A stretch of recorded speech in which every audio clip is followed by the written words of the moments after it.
In today's video, I am going to teach you how to stop Google Chrome from saving search history.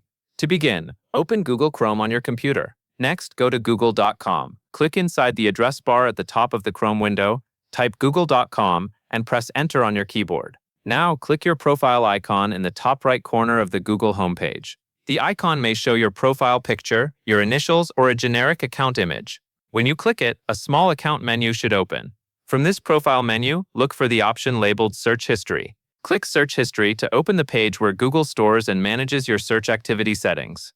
After you click Search History, a new page or panel should load with your Google search activity information. You may see details about recent searches, activity controls, or settings related to how Google saves your search activity. On the Search History page, click the Search History option again, if it appears as a setting or control. Look carefully for the current status of the setting. If search history is currently being saved, it may show as turned on or enabled. This is the setting we are going to change. Now select Off. This tells Google to stop saving your future search history for that account. Once you choose Off, Google may show a confirmation screen or a short explanation of what will happen when the setting is disabled. That covers everything you need to know.